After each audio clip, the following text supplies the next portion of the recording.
Here we are, ladies and gentlemen. The fateful 5 to go. The countdown is complete. Time to amp up the atmosphere. A win for either team is essential today, for both completely differing reasons. But in the scorching sunlight of Clarence Park, it's time for an enthralling encounter. It's the Saints versus the Wanderers. Towards Sean Jeffers, who did hold his man well but couldn't quite get it under his possession, but Banton intercepts that beautifully. A chance potentially to have a go towards goal. It'll be Razzulo with a shot, blocked by Brennan Camp. Still it's on with Sean Jeffers, but he will leave it. It will be a corner for the Saints. Talk about this all the time. The relegation scrap is pretty close as it stands, but the top of the table, it's just ridiculous. It's 11 points, I think, before this fixture game started. 11 points between top and 8th place. Sent in long by Gio Razzulo. Keeper misses it. Alex Wall sniffed blood for a second there, and Aidan Coyne has a chance to shoot it long, but he'll win the corner regardless. Substitution, Harrison Smith still going right and left like Mr. Wall was as well, with Jeffers through the middle, so they'll just keep plugging away in the same sort of way, just with a slightly different character up front.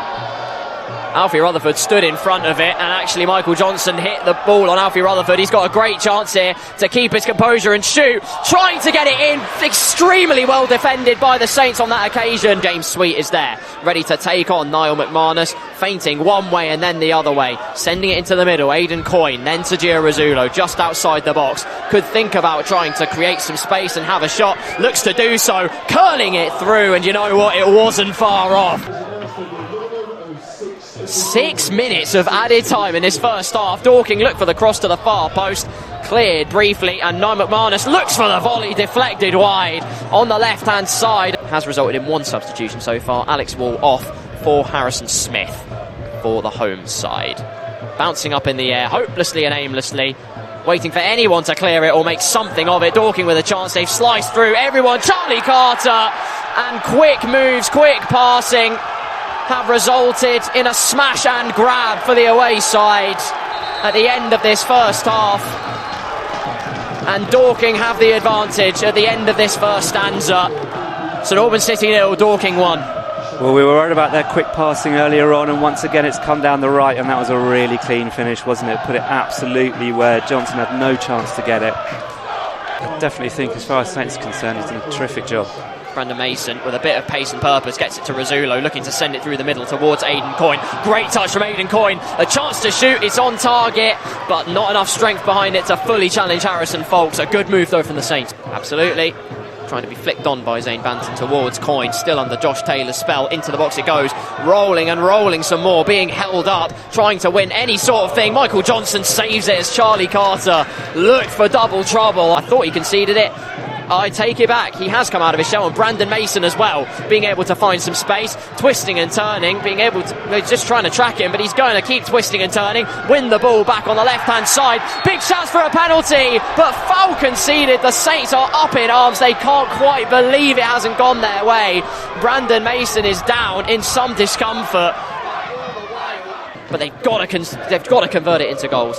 That is the ultimatum. Harrison Smith wins it off Norville Williams brilliantly, picks his pocket, gets past his man, charging in towards the box. Jeffers is there, shot towards goal, and Harrison Folks does collect it and then looks to have won it again, but instead it falls to James Mewett, who was relatively lucky to escape a booking, but now charging against David Longe-King. Looked to cross it in, still has it under his spell. It's short, and I cannot believe that Charlie Carter missed that one.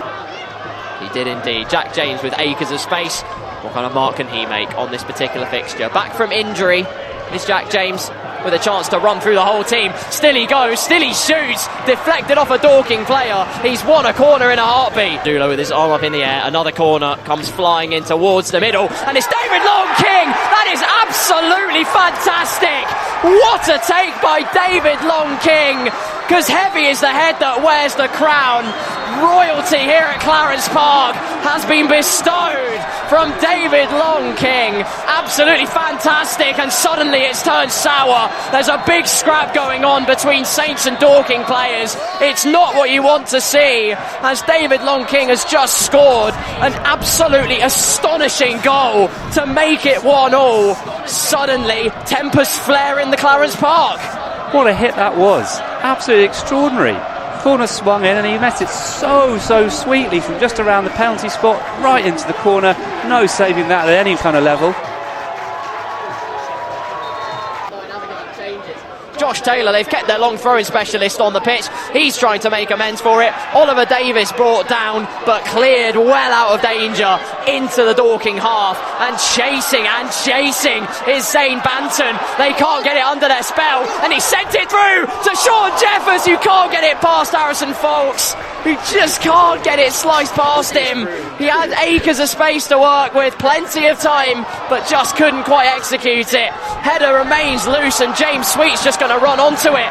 Dorking being caught napping here at every single angle of Clarence Park. Ken Charles twisting and turning, past one, past two, sends it to Zane Banton, who will leave it as Olivier Davis has a go towards goal. Another corner kick. Rizzulo obviously standing over it, is going to send it towards the far post, and looking off for the scissor kick was Jack James. Suddenly the Saints have erupted into life. Into the box it goes, nobody there. Zane Banton looking for a potential strike. Harrison Smith twisting and turning, Banton towards the near post. It's deflected multiple times, and still Dorking have a chance here to break down the right hand side as down suddenly goes Briggs, who just fell under his own footing. Another throw in for the Saints on the left hand side. They're clamouring around the referee of the Saints players suddenly as he's into the pocket with a card. I'm not entirely sure if he gave the foul away late. Jack James keeping Michael Johnson out of harm's way, cross to the near post, and it could well be dispelled. A scuff shot there from the number 7 as Longe-King looks to disrupt Charlie Carter's flow, and he does so.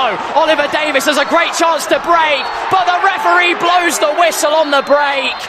The Saints fans can't believe it, but a closely fought contest comes to an end at Clarence Park.